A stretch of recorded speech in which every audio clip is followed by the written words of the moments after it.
এই টাকাটা নিয়ে রাখেন। السلام عليكم ورحمة الله وبركاته. ওয়ালাইকুম আসসালাম ওয়া রাহমাতুল্লাহ। السلام عليكم ورحمة الله. إن الحمد لله نحمده ونستعينه، من يهده الله فلا مضل له ومن يضلل فلا هادي له، وأشهد أن لا إله إلا الله وحده لا شريك له، وأشهد أن محمدا عبده ورسوله. أما بعد، أعوذ بالله من الشيطان الرجيم. بسم الله الرحمن الرحيم. يا أيتها النفس المطمئنة ارجعي إلى ربك راضية مرضية فادخلي في عبادي وادخلي جنتي. وذكر في الحديث عن البراء بن عازب رضي الله تعالى عنه قال: كنا مع رسول الله صلى الله عليه وسلم في جنازة فجلس على شفير القبر فبكى حتى بل الثرى. যাবতীয় প্রশংসা মহাপরাক্রমশালী রব্বুল আলামিনের শানে নিবেদিত, যার অশেষ কৃপায় মহিমায় আমরা এখানে উপস্থিত হতে পেরেছি। সকলেই বলে আলহামদুলিল্লাহ। রব্বুল আলামিনের দরবারে লাখো কোটি শুকরিয়া জ্ঞাপন করছি এই জন্য যে তিনি আমার ও আপনাদের মতো পাপিষ্ঠ বান্দাদেরকে রব্বুল আলামিনের এবং তার রাসূলের কথা শ্রবণ করার জন্য পছন্দ করেছেন। এখানে সে উপস্থিত হয়ে ধৈর্য ধরে বসে থাকার তৌফিক দান করেছেন, আলহামদুলিল্লাহ। দরুদ ও সালাম বর্ষিত হোক প্রিয় নবী আহমদ মুস্তাফা মুহাম্মদ মুস্তাফা সাল্লাল্লাহু আলাইহি ওয়াসাল্লামের প্রতি, যাকে রব্বুল আলামিন এই জগৎবাসীর জন্য রহমত হিসেবে প্রেরণ করেছেন। এমন একমাত্র বান্দা রব্বুল আলামিনের, এমন একমাত্র দাস, এমন একমাত্র গোলাম, এমন একমাত্র মানুষ যার উপর একবার দরুদ পাঠ করলে বিনিময়ে রব্বুল আলামিন ওই ব্যক্তির 10টি গুনাহকে মাফ করে দেন, তার আমলনামায় 10টি নেকি লিপিবদ্ধ করেন, তার মর্যাদাকে 10 স্তর উপরে উঠিয়ে দেন, তার উপর 10 বার রহমত বর্ষণ করেন। সুবহানাল্লাহ, সাল্লাল্লাহু আলাইহি ওয়াসাল্লাম। আপনারা বলছেন না কেন? ভালো লাগেনি হাদিস? বলেন সাল্লাল্লাহু আলাইহি ওয়াসাল্লাম। উনি বলতে বাধ্য। আল্লাহ রাসূল সাল্লাল্লাহু আলাইহি ওয়াসাল্লাম বলেছেন, মা জালাসা কওমুন ফি মাজলিসিন, যখন কিছু মানুষ কোন কওম কোন এক জায়গায় একত্রিত হয়, ওয়ালাম ইয়াযকুরিল্লাহ, একত্রিত হয়ে রব্বুল আলামিনের প্রশংসা করেন। এক জায়গায় বসেছে কিন্তু রব্বুল আলামিনের প্রশংসা করেন। ওয়ালাম ইউসাল্লু আলা নবিয়িহিম, এক জায়গায় একত্রিত হয়েছে কিন্তু আল্লাহর রাসূলের উপর দরুদ পাঠ করেনি। আল্লাহ রাসূল সাল্লাল্লাহু আলাইহি ওয়াসাল্লাম বলেন, আলাইহিম তারাদান ইয়াউমাল কিয়ামাহ, তাদের ওই বসাটা, একত্রিত হওয়াটা, ওই জমা হওয়াটা, সেটা হাসি তামাশার জন্য হোক, কোন নসিহা শোনার জন্য হোক, কোন মিটিং হোক, যেই কাজের জন্য কিছু মানুষ এক জায়গায় উপস্থিত হয়ে রব্বুল আলামিনের প্রশংসা না করে, তার জিকির না করে, আর আল্লাহর রাসূলের উপর দরুদ পাঠ না করে উঠে গেছে, আলাইহিম তারাদান ইয়াউমাল কিয়ামাহ, তাদের ওই মাজলিসটা, তাদের ওই বৈঠকটা কিয়ামতের দিনে আফসোস ক্ষতির কারণ হয়ে দেখা দেবে। আর এক হাদিসে আল্লাহ রাসূল সাল্লাল্লাহু আলাইহি ওয়াসাল্লাম বলেন, যুকিরতু ইনদাহু, তোমার সামনে আমার নাম বলা হয়েছিল, যুকিরতু ইনদাহু, তোমার সামনে আমার কথা বলা হয়েছিল, ফালাম ইউসাল্লি আলাইয়া ফালাম তুসাল্লি আলাইয়া, কিন্তু তুমি আমার উপর দরুদ পাঠ করনি। আল্লাহ রাসূল সাল্লাল্লাহু আলাইহি ওয়াসাল্লাম এই লোকের ব্যাপারে বলছেন, রাজিমা আনফু রাজুলিন, এই লোকের নাক ধুলোয় ধূসরিত, রাজিমা আনফু রাজুলিন, এই লোক ক্ষতিগ্রস্ত। বলেন সাল্লাল্লাহু আলাইহি ওয়াসাল্লাম। যতবার আল্লাহ রাসূল সাল্লাল্লাহু আলাইহি ওয়াসাল্লামের নাম আসবে, এই যে এখনই বললাম আল্লাহ রাসূল, তো আপনি মুখ দিয়ে বলবেন সাল্লাল্লাহু আলাইহি ওয়াসাল্লাম। যতবার নাম আসবে ততবার বলবেন সাল্লাল্লাহু আলাইহি ওয়াসাল্লাম। অন্যতম শ্রেষ্ঠ মহান ইবাদত। শুধু নেকি ক্ষমা হয় না, শুধু পাপ মোচন হয় না, শুধু রহমত বর্ষণ হয় না। আপনাদের যেমন রব্বুল আলামিনের কাছে কিছু চাওয়া আছে, কিছু ফরিয়াদ আছে, রব্বুল আলামিনের কাছে কিছু বলেন। আল্লাহ রাসূলের একজন সাহাবী ছিল উবাই ইবনে কাব রাদিয়াল্লাহু তাআলা আনহু। উনি আল্লাহ রাসূল সাল্লাল্লাহু আলাইহি ওয়াসাল্লামকে এসে বলছেন, হে আল্লাহর রাসূল, ইন্নী উকসিরু সালাতা আলাইকা, আমি আপনার উপর অনেক বেশি বেশি দরুদ পাঠ করি। ফাকাম আজআলু লাকা সালাতি, আপনি একটু আমাকে বলেন তো আমি যতক্ষণ রব্বুল আলামিনের ইবাদত করি তার মাঝে থেকে কতক্ষণ সময় আপনার উপর দরুদ পাঠ করতে হবে? আল্লাহ রাসূল সাল্লাল্লাহু আলাইহি ওয়াসাল্লাম বললেন, মা শি'তা, তোমার ইচ্ছা। তখন উবাই ইবনে কাব নিজে থেকে আল্লাহ রাসূলকে বলছেন, ঠিক আছে আল্লাহ রাসূল, আর রুবু, আমি যতক্ষণ আল্লাহর ইবাদত করি তার মাঝে থেকে 4 ভাগের 1 ভাগ সময় আপনার উপর দরুদ পাঠ করব। সুবহানাল্লাহ। আল্লাহ রাসূল সাল্লাল্লাহু আলাইহি ওয়াসাল্লাম বললেন, মা শি'তা, তোমার ইচ্ছা, ফা ইন জিদতা ফাহুয়া খায়রুন লাক, কিন্তু তুমি যদি এর চেয়েও বেশি সময় আমার উপর দরুদ পাঠ করো তাহলে সেটা তোমার জন্য আরো বেশি কল্যাণ। সুবহানাল্লাহ। আল্লাহ রাসূলের এই উত্তর শুনে উবাই ইবনে কাব এবার আল্লাহ রাসূলকে বললেন, ঠিক আছে আল্লাহ রাসূল, আর-নিসফ, আমি যতক্ষণ ইবাদত করি তার অর্ধেক সময় আপনার উপর দরুদ পাঠ করব। সুবহানাল্লাহ। আল্লাহ রাসূল একই উত্তর দিলেন, মা শি'তা ফা ইন জিদতা ফাহুয়া খায়রুন লাক, তোমার ইচ্ছা, তবে তুমি যদি এর চেয়ে বেশি সময় দরুদ পাঠ করো তাহলে সেটা তোমার জন্য আরো বেশি কল্যাণ। সুবহানাল্লাহ। উবাই ইবনে কাব মনে করছেন মনে হয় কম হয়ে গেছে, আরো বাড়িয়ে বলতে হতো। এবার উবাই ইবনে কাব বলছেন, ঠিক আছে আল্লাহ রাসূল, আমি যতক্ষণ রব্বুল আলামিনের ইবাদত করি তার 4 ভাগের 3 ভাগ সময়, তার 4 ভাগের 3 ভাগ সময় আমি আপনার উপর দরুদ পাঠ করব। সুবহানাল্লাহ। আল্লাহ রাসূল একই উত্তর দিলেন, মা শি'তা ফা ইন জিদতা ফাহুয়া খায়রুন লাক, তুমি যদি, তোমার ইচ্ছা, তবে তুমি যদি এর চেয়েও বেশি সময় আমার উপর দরুদ পাঠ করো তো সেটা তোমার জন্য আরো বেশি কল্যাণ। সুবহানাল্লাহ। এবার উবাই ইবনে কাব উত্তরকে পরিবর্তন করে নিয়ে আল্লাহ রাসূলকে বলছেন, আজআলু লাকা সালাতি কুল্লাহা, হে আল্লাহর রাসূল, হে মুহাম্মদ সাল্লাল্লাহু আলাইহি ওয়াসাল্লাম, আজআলু লাকা সালাতি কুল্লাহা, আমি যতক্ষণ আল্লাহর ইবাদত করি তার কাছে কোনো কিছু চাই, তার কাছে কোনো কিছু প্রার্থনা করি, তার সারাটা সময় এখানে আমি আপনার উপর দরুদই পাঠ করব। সুবহানাল্লাহ। আল্লাহ রাসূল সাল্লাল্লাহু আলাইহি ওয়াসাল্লামের উত্তর পরিবর্তন হয়ে গেল। তিনি বলছেন, ও তিতা হাম্মাক, তুমি যদি এইভাবে আমার উপর দরুদ পাঠ করতে থাকো তাহলে তোমার রব্বুল আলামিনের কাছে যে চাওয়া ছিল, যে ফরিয়াদ ছিল, তুমি যে কষ্টের মাঝে ছিলে, তুমি যে বিপদের মাঝে ছিলে, অতীত তোমার অন্তরে যা আছে সব রব্বুল আলামিন পূর্ণ করে দিবেন। সুবহানাল্লাহ। শুধু রব্বুল আলামিন তোমার চাহিদাকে পূরণ করে দিবেন না, শুধু রব্বুল আলামিন তোমার এই দুনিয়ার সমস্যাকে সমাধান করে দিবেন না, গফিরা লাকা যামবাক, তোমার যে পাপ আছে রব্বুল আলামিন সেই পাপকেও ক্ষমা করে দিবেন। সুবহানাল্লাহ। এর নাম হচ্ছে দরুদ। দরুদ হচ্ছে নিজে একটা ইবাদত। আপনি হাদিসের সারাংশ কি বুঝলেন? উনি আল্লাহ রাসূলকে প্রশ্ন করছেন যে আমি যতক্ষণ ইবাদত করি তার একটা অংশ আপনার জন্য রেখেছি। তো আল্লাহ রাসূল সাল্লাল্লাহু আলাইহি ওয়াসাল্লাম বারবার তাকে বলছেন, তোমার ইচ্ছা, তোমার ইচ্ছা, তোমার ইচ্ছা। এক পর্যায়ে গিয়ে দেখা গেল যে উবাই ইবনে কাবের ইবাদতে শুধু তার দরুদই বাকি থাকলো। তো দরুদটা কি তাহলে ইবাদত নয়? দরুদটাই ইবাদত, দরুদটাই অন্যতম শ্রেষ্ঠ ইবাদত, অন্যতম মহান ইবাদত। আল্লাহ রাব্বুল আলামিন কোরআনুল কারীমে বলছেন, ইন্নাল্লাহা ওয়া মালাইকাতাহু ইউসাল্লুনা আলান নবী, নিশ্চয় রব্বুল আলামিন এবং তার ফেরেশতারা ইউসাল্লুনা আলান নবী, আল্লাহর রাসূলের উপরে, দাসের উপরে, বান্দার উপর দরুদ পাঠ করে। সুবহানাল্লাহ।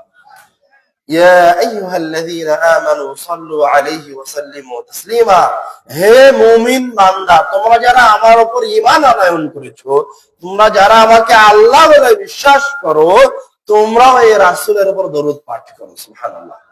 রব্বুল আলামিনের দরুদ বলতে রব্বুল আলামিন আল্লাহর রাসূলের প্রশংসা করেন। ফেরেশতাগণ আল্লাহ রাসূলের দরুদ পাঠ করেন, তার অর্থ হচ্ছে ফেরেশতারা আল্লাহ রাসূলের জন্য ক্ষমা প্রার্থনা করেন। আর রব্বুল আলামিন আমাদেরকে দরুদ পাঠ করতে বলছেন, মানে আমরা আল্লাহর রাসূলের উপর দরুদ পাঠ করে রব্বুল আলামিনের ইবাদত করি। সুবহানাল্লাহ। আর এমন এক ইবাদত যে ওটা একবার বললে 10টা নেকি ক্ষমা হয়, 10টা নেকি লিপিবদ্ধ করা হয়, 10টা পাপ ক্ষমা হয়, 10টা নেকি লিপিবদ্ধ করা হয়, 10 বার রহমত বর্ষণ করা হয়, মর্যাদাকে 10 স্তর উপরে উঠিয়ে দেওয়া হয়। সুবহানাল্লাহ। এটা হলো গণা আমল।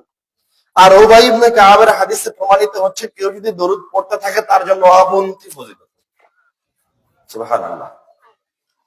এবং মানুষের দোয়া কবুল না হওয়ার অন্যতম কারণ, গুরুত্বপূর্ণ কারণ, সেটা হচ্ছে মানুষ আল্লাহর কাছে সরাসরি চায়। মানে হচ্ছে আল্লাহ আমাকে এটা দাও না, আপনি তো রব্বুল আলামিনের কাছে চাচ্ছেন, তার তো একটা আদব আছে।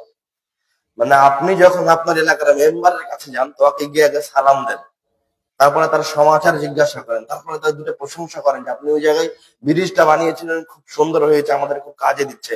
তারপরে তখন আপনার কথাটা বলেন যে আমার বাড়িতে এরকম সমস্যা আছে, সমাধান করে দেন। তো আল্লাহ রাসূলের কাছে আপনি কোনো কিছু চাইবেন, তার কোনো আদব নাই, তার কোনো শিষ্টাচার নাই, তার তো একটা শিষ্টাচার আছে। যখন আপনি রব্বুল আলামিনের কাছে কোনো কিছু চাচ্ছেন, তখন আগে রব্বুল আলামিনের কিছুক্ষণ প্রশংসা করেন। যেই ওসুল রব্বুল আলামিন নিজে তার কোরআনুল কারীমে লিখেছেন, প্রথমে তার প্রশংসা করেছেন। আগে রব্বুল আলামিনের কিছুক্ষণ প্রশংসা করেন, তার সিফাত, আসমা ওয়া সিফাত, তার নাম ধরে তাকে কিছুক্ষণ ডাকেন, তারপর আল্লাহর রাসূলের উপর কিছুক্ষণ দরুদ পাঠ করেন। তারপর আপনার যেটা চাওয়া আছে সেটা রব্বুল আলামিনকে বলেন। আবার মাঝে মাঝে রব্বুল আলামিনের নাম ধরে ডাকেন কথার মাঝে মাঝে, আবার কথার মাঝে মাঝে আল্লাহ রাসূলের উপর দরুদ পাঠ করেন। আবার যখন আপনার দোয়া শেষ হবে, আবার রব্বুল আলামিনের প্রশংসা করেন, আল্লাহ রাসূলের উপর দরুদ পাঠ করে আপনার কথাটা শেষ করেন। ইনশাআল্লাহ রব্বুল আলামিন আপনার দোয়াকে কবুল করবেন। মনে থাকবে তো? আরেকটা জিনিস ছুটে গেছে, জরুরি সময়ে দোয়া করার জন্য এই দোয়া শুরু করার আগে এটা যদি আপনি হাত তুলে দোয়া করেন এভাবে, তাহলে তার আগে 2 রাকাত সালাত আদায় করে নেবেন। যে কোনো অবস্থায় বিপদে পড়ে গেছেন, ছেলে হারিয়ে গেছে, বিপদে পড়ে গেছেন, ছেলে অ্যাক্সিডেন্ট করেছে, খবর এসেছে, তো সবাই বাড়ির সবাই মিলে তাড়াহুড়া করে দৌড়ে ছুটে গিয়ে কি তার শরীরে সমপরিমাণ উপকার করতে পারবেন? পারবেন না। আমি আমার আম্মুকে দেখেছি, মনে পড়ে যখনই কোনো কিছু হতো এরকম কঠিন কোনো কিছু, তো কেউ আমরা দৌড়ে খুঁজতে বের হয়ে যেতাম, তো আমার আম্মুকে কোনোদিন দৌড়ে বের হতে দেখি, সবার আগে ওযু করে তিনি সালাতে দাঁড়াতেন। তো আমি দৌড়ে গিয়ে তো কোনো উপকার করতে পারবো না, কিন্তু উপস্থিত যদি আপনি সালাতে দাঁড়িয়ে রব্বুল আলামিনকে ডাকেন, তো কোনো উপকার হতে পারে। এটা হচ্ছে যে কোনো সময় বিপদে পড়লেও করতে পারেন। রব্বুল আলামিনের কাছে আপনার কোনো চাওয়া আছে তখনও করতে পারেন। রব্বুল আলামিনের কাছে বা কোনো বিপদের মাঝে আছেন, কোনো সমস্যার মাঝে আছেন, সেটা যেমনই চাওয়া হোক, রাতে তাহাজ্জুদের সালাতের জন্য আসেন, তাহাজ্জুদের সালাত শেষে দোয়া করবেন, তখনও করতে পারেন। বলছিলাম আল্লাহ রাসূল সাল্লাল্লাহু আলাইহি ওয়াসাল্লামের উপর দরুদ পাঠ করেন ফজিলত। আল্লাহ রাসূল সাল্লাল্লাহু আলাইহি ওয়াসাল্লাম বললাম, তো আপনি সাল্লাল্লাহু আলাইহি ওয়াসাল্লাম বললেন না কেন? তো কি শুনছেন তাহলে? বলেন সাল্লাল্লাহু আলাইহি ওয়াসাল্লাম।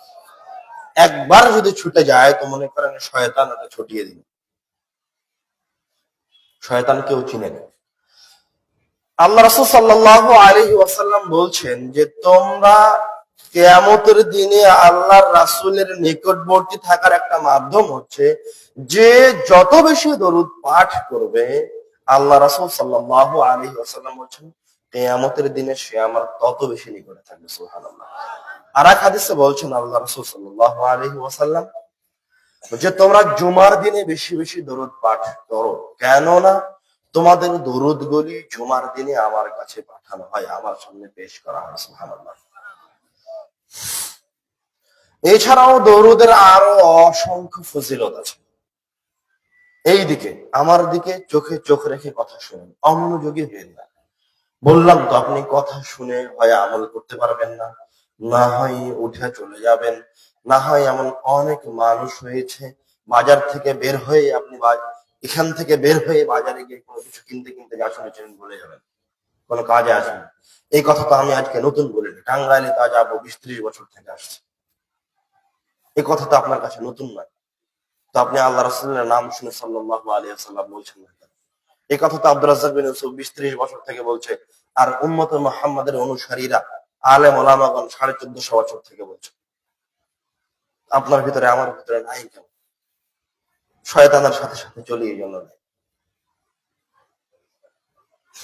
মানুষ জানে না যে শয়তান কত ভয়ঙ্কর, কত ক্ষতি করতে পারে। মানে এখনো মানুষ আপনি 2-1টা দেখতে পাবেন যে এখনো ওখানে দাঁড়িয়ে বেলুন কিনছে, এখনো যে একটা মানুষকে পাবেন যে বাদাম কিনছে, এখনো যে একটা মানুষকে যা পাবেন যে অমনোযোগী হয়ে ঘুরে বেড়াচ্ছে। মানে ও এখন শয়তানের সাথে আছে। আপনি মনে কষ্ট নিয়েন না। আল্লাহ রাসূল নিজে বলছেন যে আপনি যারা এখানে বসে আছেন তাদের সাথে আল্লাহ রাব্বুল আলামিনের ফেরেশতারা আছে, সুবহানাল্লাহ। কিন্তু এটা তো আমি আপনি কোন সময় অন্তর দিয়ে অনুভব করার প্রয়োজন মনে করি না। কোন সময় কি আপনি কল্পনা করে দেখেছেন যে এই দার্সে এখন আমার পাশে আল্লাহ রাব্বুল আলামিনের ফেরেশতা আছে? এটা কি কখনো অন্তর দিয়ে অনুভব করেছেন যে কত বড় মর্যাদাবান একটা দার্স? কখনো কি অনুভব করেছেন যে এই দার্সে আপনি বসে আছেন আর আল্লাহ রাব্বুল আলামিনের কিছু ফেরেশতারা আপনাদেরকে খুঁজছিল? সহিহ হাদিস। খুঁজতে খুঁজতে খুঁজতে খুঁজতে দেখে যে আপনারা এই জায়গায় বসে আছেন। আপনাদেরকে বসে থাকতে দেখে, আপনাদেরকে জিকির অবস্থায় পেয়ে, আপনাদের মুখে বারবার সাল্লাল্লাহু আলাইহি ওয়াসাল্লাম শুনে, আপনাদের মুখে সুবহানাল্লাহ আলহামদুলিল্লাহ শুনে এই ফেরেশতারা বলছে, আরে তোমরা যেটা খুঁজছিলে এতক্ষণ যাবত এটা তোমরা পেয়ে গেছো। তোমরা ছুটে রব্বুল আলামিনের কাছে চলে গিয়ে আপনাদের কথা, আপনাদের নামগুলি, আপনাদের চেহারাগুলি এই বান্দাদেরকে রব্বুল আলামিনের সামনে পেশ করে। সুবহানাল্লাহ। এটা কি কোনো ছোটখাটো জিনিস মনে করছেন? এটা তো আপনি তো চোখে দেখতে পান না, এই জন্য আপনার কাছে ছোটখাটো জিনিস। বাজারে জিলাপি বিক্রি হচ্ছে, জিলাপিটা দেখা যায়, ওটা আপনার জন্য বড় জিনিস। আপনি শয়তানকেও দেখতে পান না, আপনি ফেরেশতাকেও দেখতে পান না। আল্লাহ রাসূল সাল্লাল্লাহু আলাইহি ওয়াসাল্লাম বলছেন বাজারে শয়তান থাকে। শয়তান তার পতাকাটা কোথায় গাড়ে, কোথায় স্থাপন করে? বাজারে স্থাপন করে। তো যারা বাজারে আছে, ঘুরে বেড়াচ্ছে, অমনোযোগী এমনি হেঁটে বেড়াচ্ছে, কোনো ভ্রুক্ষেপ নাই, বেকুবের মতো ঘুরছে, ওরা এখন কার সাথে আছে? শয়তানের সাথে আছে। এটা বুঝে নিতে হবে। দেখা যায় না, কিন্তু মনে করে নিতে হবে শয়তানের সাথে আছে। আপনিও যখন অমনোযোগী হয়ে গেছেন তখন আপনাকে মনে করে নিতে হবে যে এখন আমি শয়তানের সাথে ছিলাম। যদি ভুলে যান তাহলে মনে করে নিতে হবে যে এত ভালো কাজ আমি ভুলে গেলাম, তাহলে শয়তান আমাকে ভুলিয়ে দিয়েছে। মানে এই বিশ্বাস আপনাকে রাখতে হবে যে শয়তান আছে। কেননা যখন ইউশা বিন নুন মুসা আলাইহিস সালাতু ওয়াস সালামের সাথে জ্ঞান অর্জনের জন্য যাত্রা করলেন খিজির আলাইহিস সালাতু ওয়াস সালামের উদ্দেশ্যে, এই ঘটনা তো আপনারা কম বেশি সবাই শুনেছেন। তো মাছটা যে উনি অমনোযোগী হয়ে গেলেন, ইউশা বিন নুন মাছটা হারিয়ে গেল। অনেক দূর চলে আসার পর মনে পড়ছে বিপদে পড়ে গেছেন। যখন ইউশা বিন নুন কি বললেন? কুরআনুল কারীমের আয়াত, ওয়ামা আনসানি ইল্লা শাইতান, নিশ্চয় আমাকে শয়তানই ভুলিয়ে দিয়েছে, শয়তান ছাড়া অন্য কিছু আমাকে ভুলিয়ে দেয়নি। মানে ও নিজে একজন নবী এবং আর একজনের সঙ্গী। বলছে যে ওয়ামা আনসানি ইল্লা শাইতান, শয়তান ছাড়া দ্বিতীয় কোনো কিছু আমাকে ভুলিয়ে দেয়নি। তো শয়তান আছে এটা মনে করে নিতে হবে। শয়তান থেকে আপনি সবসময় বেঁচে থাকার চেষ্টা করেন, কেন নিজে জোর করে শয়তানের সাথে চলছেন? ইন্না শাইতানা লাকুম আদুউন, শয়তান তোমাদের শত্রু, ফাত্তাখিযুহু আদুওয়া, তোমরা এই শত্রুকে শত্রু মনে করো, তোমরা এই শয়তানকে শত্রু মনে করো। তা আমি আপনাকে শত্রু মনে করার প্রয়োজন মনে করি। যখনই শুনেছেন যে ওস্তাদ যে কথা বলবে না, তাহলে আজকে চলে গেলাম, বাড়ি চলে যাই আজকে। ওস্তাদ যে কথা বলবে না তার মানে কি ওস্তাদ যে কথা বললে হাদিস বলতো আর আমি অন্য কোনো কিছু বলবো? অতটুকু সুযোগে শয়তান গ্রহণ করেছে। আমি আব্দুর রাজ্জাক বিন ইউসুফের সন্তান হয়ে আমাকে কোনোদিন দুটো গল্প বলে 10 মিনিট পার করতে হবে, এমন কোনোদিন হবে না ইনশাআল্লাহ। আমি আব্দুর রাজ্জাক বিন ইউসুফের সন্তান হয়ে মানুষের সামনে কথা বলবো, আর কিছুক্ষণ আমার ব্যক্তিগত জীবনের গল্প করব, আর কিছুক্ষণ হাসি তামাশা করব, আর কিছুক্ষণ আপনার সাথে মজাক করব, আর একটা মিথ্যা তাফসীর বলবো। যদি ওই রকম প্রয়োজন বা ওই রকম সময় কোনোদিন আসে বা আমার গতিতে মনে হয় ওই দিন স্টেজে আসবো না ইনশাআল্লাহ। যে কেন এটা মনে করে নিলেন? কেন আপনি শয়তানের পাল্লায় পা দিয়েছেন? যতক্ষণ দেহে শ্বাস আছে হাদিসেরই অনুবাদ করব, যতক্ষণ দেহে শ্বাস আছে, যতক্ষণ কথা বলার মতো শক্তি আছে, ততক্ষণ পর্যন্ত কোরআনুল কারীমের আয়াতেরই অনুবাদ করব ইনশাআল্লাহ। শয়তানকে বন্ধু হিসেবে গ্রহণ করিয়েন না, পথভ্রষ্ট হবেন না। শয়তানকে আরেকটু ভালোভাবে চিনে রাখেন। একদম সূচনায় চলে যান, আদম আর হাওয়া আলাইহিস সালাম। আল্লাহ রাব্বুল আলামিন, আপনারা ঘটনাটা জানেন, লম্বা কথা বলছি না, কোরআনুল কারীমের একাধিক সূরাতে এসেছে। সূরা বাকারায় এসেছে, আরাফে এসেছে, সাদে এসেছে, কাফে এসেছে, অসংখ্য সূরা এসেছে। আদম আর হাওয়া এবং শয়তানের মাঝে ঘটে যাওয়া গল্পটা আল্লাহ রাব্বুল আলামিন বর্ণনা করেছেন, হাদিসেও এসেছে। রাব্বুল আলামিন তাকে নিষেধ করলেন যে তুমি এই গাছের ফল খেও না। তো তখনও আদমের সাথে শয়তানের পরিচয় ঘটেনি, আদম আলাইহিস সালাম শয়তানকে চিনে না। কিন্তু শয়তান কসম করেছে, রব্বুল আলামিনের সাথে ওয়াদা করেছে যে বানি আদমকে পথভ্রষ্ট করবে, ভুল করাবে। তো সেটা কিভাবে? আদম আলাইহিস সালাম একজন নবী, তিনি কিভাবে রব্বুল আলামিনের নির্দেশকে অমান্য করতে পারেন? আপনার মতো একটা চুনোপুঁটি মুসলমানকে যদি বলা হয় যে রব্বুল আলামিনকে একটা গালি দাও, তো আপনি দিবেন না। আমার মতো একটা পাপিষ্ঠ বান্দাকে যদি বলা হয় যে আল্লাহ রাসূলকে একটু অপমান করো বা এমন কোন তুমি এই কাজটা করো, এটা আল্লাহ রাসূলের অপমান হয়, এই কথা বলে যদি আমাকে বলা হয়, তো আমি মরে গেলেও কোনোদিন আল্লাহ রাসূলের অপমান হয় এরকম কোনো কাজ করবো না। তো আপনি কিভাবে মনে করলেন যে শয়তান আদম আলাইহিস সালামকে ভুল করালো, আদম আলাইহিস সালাম রব্বুল আলামিনের নাফরমানি করলেন? এটা আপনি কিভাবে মনে করলেন? গল্প বুঝতে ভুল হয়েছে, রব্বুল আলামিনের কথাটা বুঝতে ভুল হয়েছে, এই জন্য আপনি মনে করেছেন। আদম আলাইহিস সালাম ভুল করেননি, কি করেছেন? আল্লাহ রাব্বুল আলামিন কোরআনুল কারীমে বলছেন যে শয়তান আদম আর হাওয়ার সামনে এসে বলছে ফাসামাহুমা, শয়তান আদম আর হাওয়ার সামনে এসে আমার কসম করছে যে রব্বুল আলামিনের শপথ, আল্লাহর কসম করে বলছে। শয়তান কত বড় শয়তান চিন্তা করেন, বলছে যে আল্লাহর কসম, কাসামাহুমা, আমি তোমাদের দুইজনের সামনে আল্লাহর কসম করে বলছি, ইন্নী, নিশ্চয় আমি, লাকুমা, তোমাদের দুইজনের জন্য, লামিনান নাসিহিন, উপদেশ দেওয়ার জন্য এসেছি, তোমাদের দুইজনের কল্যাণ করতে এসেছি, তোমাদের দুইজনকে ভালোবাসি, তোমাদের দুইজনের কল্যাণে নিয়োজিত হতে আমি এই জায়গায় এসেছি। শয়তান কত বড় শয়তান!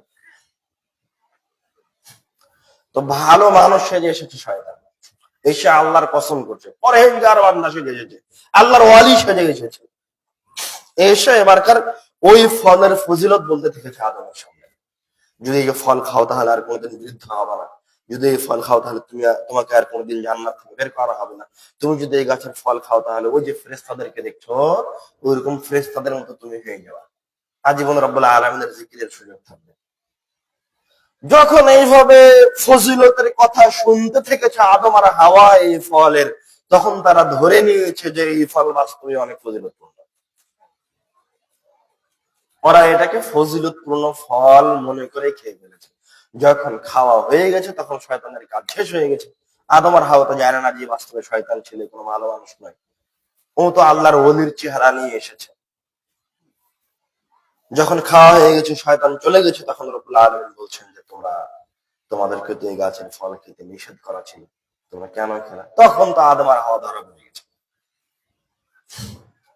এবার তারা বুঝতে পারলো যে ভালো মানুষটা আমাদের কল্যাণের জন্য এসেছিল, সে আসলে ভালো মানুষ নয়, সে আসলে শয়তান, সে আসলে ধোঁকা দিতে এসেছিল। তো আপনি কি মনে করছেন যে শয়তান যদি নবীর সামনে আসতে পারে, শয়তান যদি যাকে আল্লাহ নিজে হাতে বানালেন তার কাছে এসে তাকে প্ররোচিত করতে পারে, তাকে ফজিলতের কথা বলতে পারে, তো শয়তান আপনাকে বলতে পারে না? শয়তান আপনাকে ভুল দিকে নিয়ে যেতে পারে না? আপনি কি নিজেকে আদমের চাইতে বেশি পরহেজগার মনে করছেন, বেশি ফজিলতপূর্ণ মনে করছেন? শুধু পারে না নয়, শুধু পারে না নয়, যারা আজকে কোরআনুল কারীমের ব্যাখ্যা করছে আর আল্লাহ রাসূলের মহব্বতের কথা বলছে, তাদের অধিকাংশই আমাদের চেয়ে তাদের সংখ্যাই বেশি, শয়তানের সংখ্যাই বেশি। কথা কি বুঝতে পারছেন? এই জন্য যখনই কোনো ইবাদতে যান না কেন, যখনই যার কথা যান না কেন, সতর্ক হন। কেননা এমন এমন অনেক মাহফিল আছে যা আপনি মনে করছেন যে হুজুর কথা বলছে, আপনি মনে করছেন যে বড় বিদ্বান কথা বলছে, আপনি মনে করছেন বড় আলেম কথা বলছে, অথচ যে আপনার সামনে কথা বলছে নেহায়াত শয়তান। হয় সে মানুষ রূপী শয়তান, হয়তো বা সে মানুষ রূপী শয়তান, অন্যথায় সে বাস্তবে ইবলিস মানুষ হয়ে যায় আপনার সামনে কথা বলছে। এটা অসম্ভব কোনো কিছু নয়। শয়তান আপনাকে ইবাদতের দিকেই ডাকবে, শয়তান আপনাকে ফজিলতের দিকেই ডাকবে। কেননা শয়তান ভালোভাবেই জানে কিছু মানুষ আছে যারা ইবাদত থেকে বিরত হবে না, তাদেরকে ইবাদত থেকে বিরত রাখার জন্য তাদেরকে ভুল ইবাদতে নিয়ে আসতে হবে। কেননা সে তো ইবাদতই করবে। কথা মনে হয় বুঝতে পারেন না? কথা কি বুঝতে পারছেন? আমরা যেমন এতক্ষণ পর্যন্ত যে দরুদের ফজিলত শুনে আসলাম, দরুদের মাঝে সর্বশ্রেষ্ঠ দরুদ কোনটা? দরুদ ইব্রাহিম। দরুদ ইব্রাহিম কি?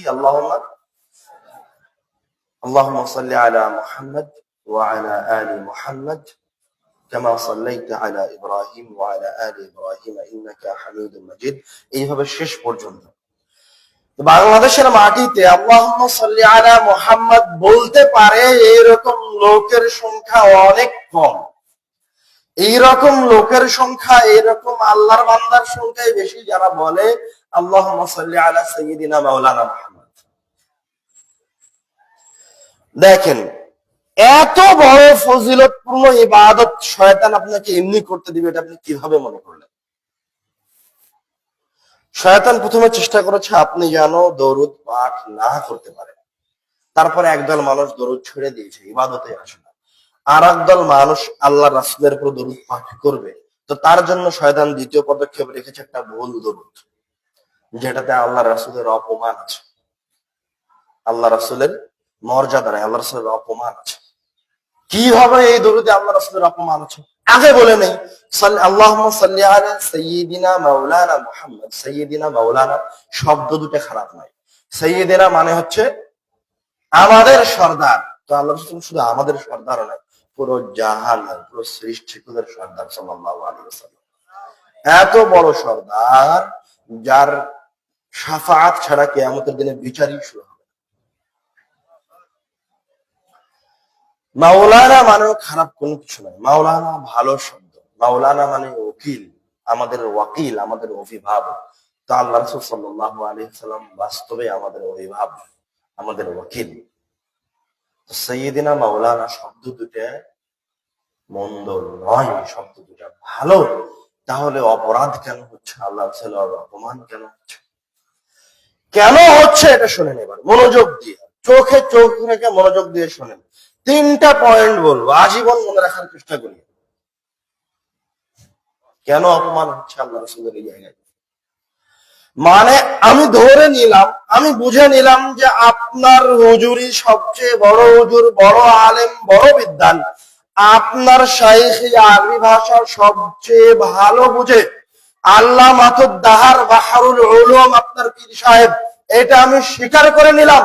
কিন্তু একজন মুসলমান হিসেবে, একজন আহলে হাদিস হিসেবে কিয়ামত পর্যন্ত, মরা পর্যন্ত, কিয়ামত পর্যন্ত এটা কোনোদিন মানা যাবে না যে আল্লাহর রাসূলের চাইতে কোন বিদ্বান, আল্লাহর রাসূলের চেয়ে, আল্লাহ রাসূলের সাহাবীদের চেয়ে কোন বিদ্বান, কোন আল্লাহ মাতুদ্দার বেশি সুন্দর আরবি বাক্য বলতে পারে। কথা বুঝতে পারেননি? মানে দরুদে সাইয়্যিদিনা মাওলানা কেন লাগানো হয়েছে? এই বাক্যকে সুন্দর করার জন্য। তার মানে ও বলতে চাচ্ছে যে আল্লাহর রাসূলের চেয়ে আমার হুজুর আরবি ভালো বুঝে না। তো কিয়ামত পর্যন্ত আল্লাহ রাসূলের চেয়ে আরবি ভাষা ভালো বুঝে এমন মানুষ দুনিয়াতে আসবে না। শুধু তাই না, এটা গেল ভাষাগত দিক থেকে। আপনি যেটা দোয়া বলতে চাচ্ছেন আরবিতে, বিশেষ করে যেই দোয়াটা ইবাদত, যেই দোয়াটা ইবাদত মানে যেমন দরুদ, যেটাকে আপনি ইবাদত মনে করে যেই দোয়াটা করেন, সেটা অবশ্যই আল্লাহর রাসূলের বাক্যই হতে হবে হুবাহু। অন্যথায় নেহায়াত অন্যায়, জঘন্যতম অন্যায়। আপনি পাপিষ্ঠদের অন্তর্ভুক্ত হবেন, পরকাল হারাবেন। যে দোয়া আপনি ফজিলতপূর্ণ মনে করে বলবেন, যে দোয়াকে আপনি ইবাদত মনে করে বলবেন, সেটা অবশ্যই আল্লাহর রাসূলের বাক্যের মতোই হতে হবে। বাকি আপনি যেটা আপনি নিজের মতো করে বলছেন সেটা বলেন, তাতে কোনো সমস্যা নেই। দ্বিতীয় কথা হচ্ছে, আমরা এটা মেনে নিলাম যে আমরা সারাদিন বড় বড় তাসবিহ নিয়ে ঘুরি না, মাঝে মাঝে ইবাদত থেকে অন্যদিকে বের হই। তোমাদের হুজুর সাহেব সারাদিন তাসবিহ নিয়ে পড়ে থাকে, দরগা শরীফেই থাকে, বের হয় না, সারাদিন মসজিদেই থাকে, আর তোমার কাছে আল্লাহর সবচেয়ে বড় ওলি। কিন্তু আমি একজন মুসলমান হিসেবে, আমি একজন আহলে হাদিস হিসেবে কিয়ামত পর্যন্ত, মরা পর্যন্ত আমার আপনার কাছে রব্বুল আলামিনের সবচেয়ে নিকটতম বান্দা, রব্বুল আলামিনের সবচেয়ে বড় ইবাদত গুজার বান্দাকে আল্লাহ রাসূল সাল্লাল্লাহু আলাইহি ওয়াসাল্লাম। যদি কোন নিকটতম বান্দা, ইবাদত গুজার বান্দার কাছ থেকে কোন দোয়া শিখে নেওয়ার হয়, তো আমি কার কাছে শিখে নিব? আল্লাহ রাসূলের কাছে শিখে। এটা হলো দ্বিতীয় কথা।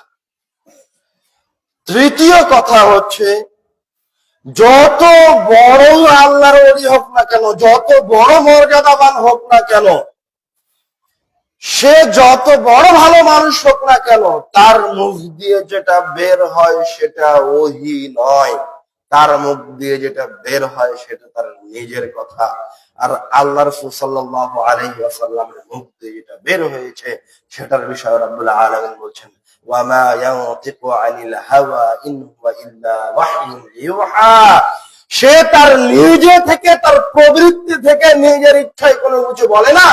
তার মুখ দিয়ে যা বের হয় সেটা রব্বুল আলামিনের পক্ষ থেকে ওহী। সুবহানাল্লাহ। তো যেই দোয়াটা আমি বলবো, যেই বাক্যটা আমি বলবো, যে আরবি বাক্যটা আমি কষ্ট করে মুখস্থ করছি, সেই বাক্যটা কিভাবে আল্লাহ রাসূলের বাক্য বাদ দিয়ে অন্য বাক্য হতে পারে? নেহায়েত অন্যায়।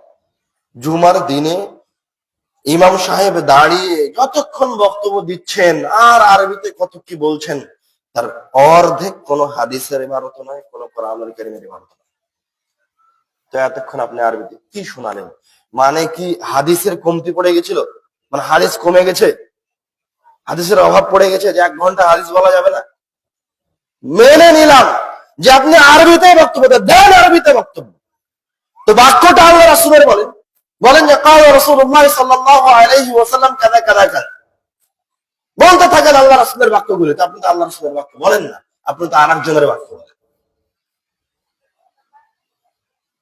আপনি তো যতক্ষণ কথা বলছেন ততক্ষণ রব্বুল আলামিনের কোরআনুল কারীমের তেলাওয়াত করছেন না, অন্যটা বলছেন।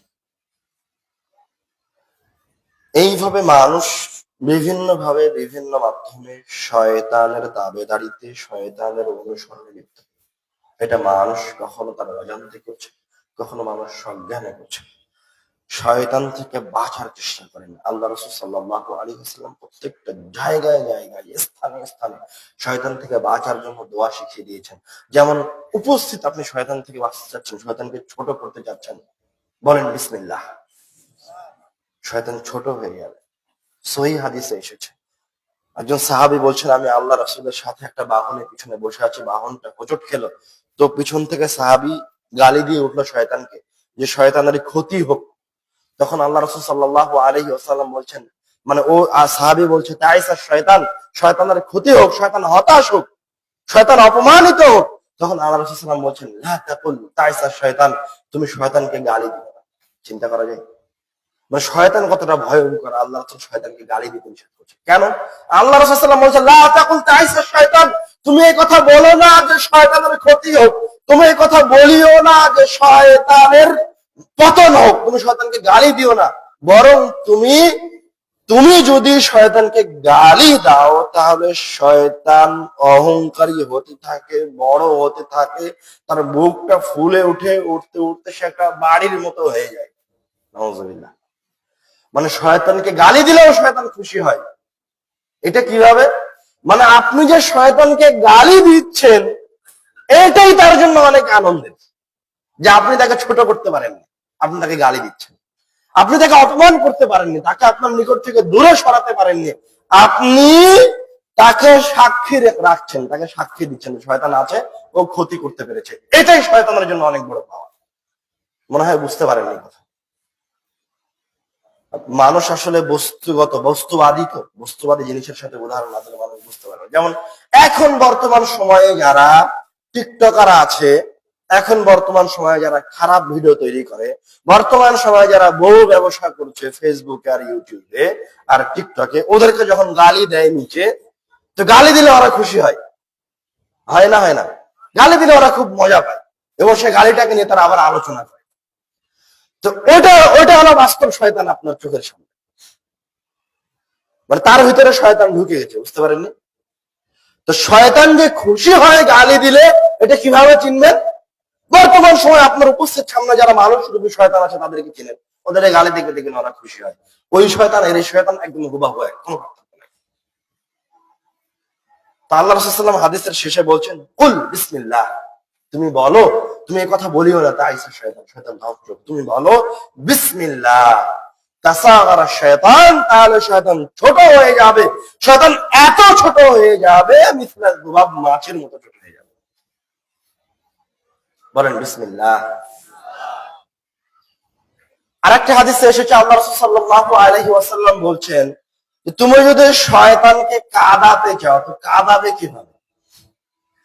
তো মানুষ যখন কোরআনুল কারীমের যে আয়াতে সিজদা আছে, জানেন তো যে কোরআনুল কারীমের কিছু আয়াতের শেষে সিজদা আছে, সিজদা করতে হয়। তো মানুষ যখন কিতাবের ওই আয়াত তেলাওয়াত করা শেষ করে সিজদা করে, তখন শয়তান ওর কাছ থেকে দূরে সরে গিয়ে কান্নাকাটি করে, আফসোস করে, এবং সে বলতে থাকে যে রব্বুল আলামিন আমাকে সিজদার নির্দেশ দিয়েছিল, আমি সিজদা করিনি, এই জন্য আমি আজকে জাহান্নামী। আর এই আদম সন্তানকে আল্লাহ সিজদার নির্দেশ দিয়েছে, ও সিজদা করে আজও জান্নাতে। সুবহানাল্লাহ। তো এই একটা ইবাদত আছে যে ইবাদত করে শয়তানকে কাঁদানো যায়, এটা আল্লাহর রাসূল সাল্লাল্লাহু আলাইহি ওয়াসাল্লাম বলেছেন।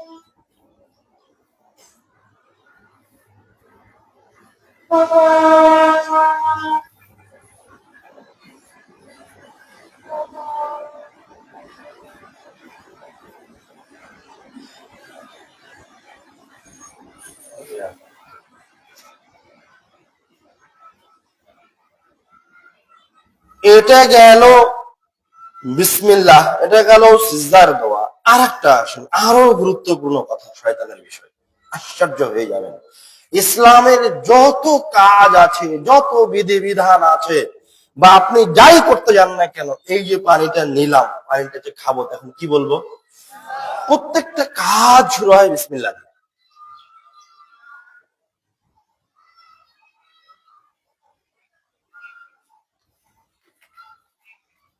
কিন্তু একটা কাজ আছে যেটা বিসমিল্লাহ দিয়ে শুরু হয় না, বলতে পারবেন কি? কোরআন তেলাওয়াত।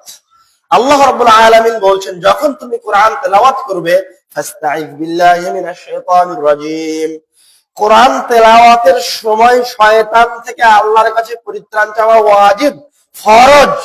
আউযু বিল্লাহি মিনাশ শাইতানির রাজীম বলা কি ফরজ, বলতেই হবে।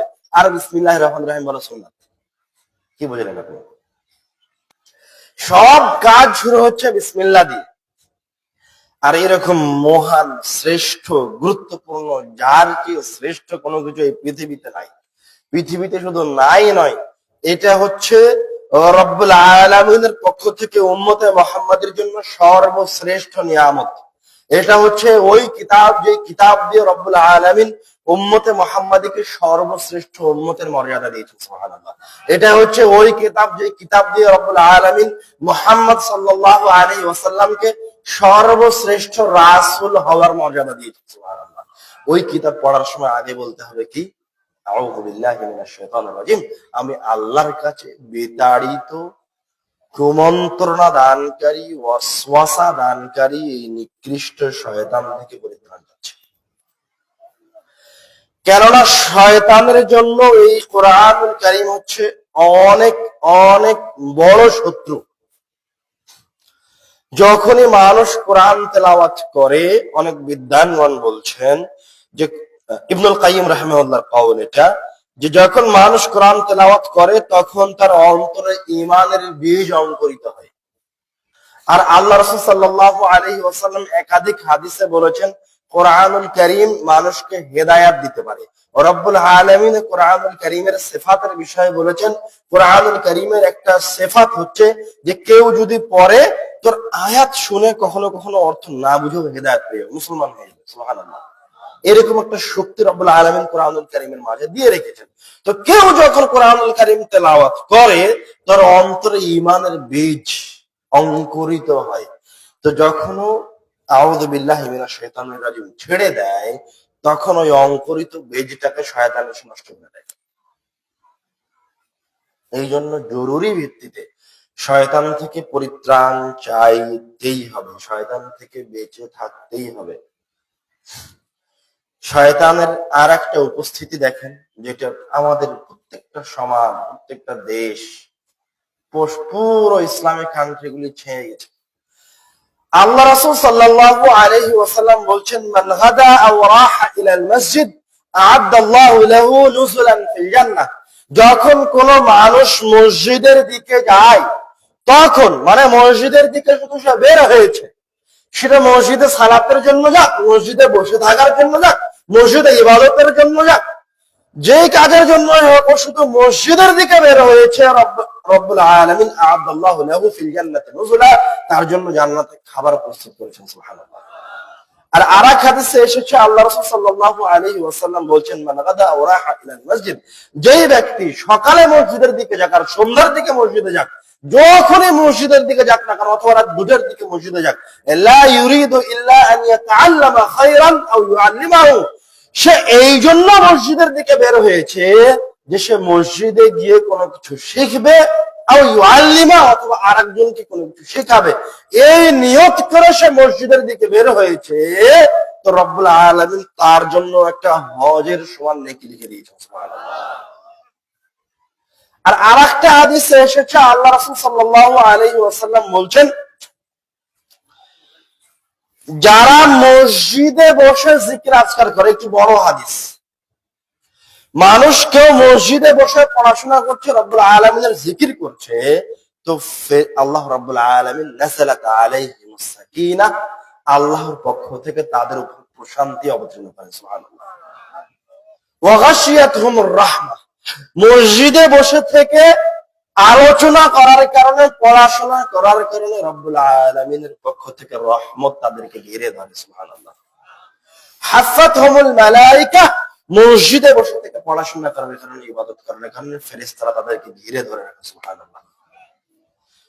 মসজিদে বসে থেকে পড়াশোনা করার কারণে, জ্ঞান চর্চা করার কারণে আল্লাহ রাব্বুল আলামিন সপ্তম আসমানের উপরে তার আরশের উপর থেকে তার সবচেয়ে বড় বড় যে ফেরেশতারা আছে, তাদের সামনে যারা মসজিদে বসে পড়াশোনা করছে, তাদের কথা বলেন। সুবহানাল্লাহ।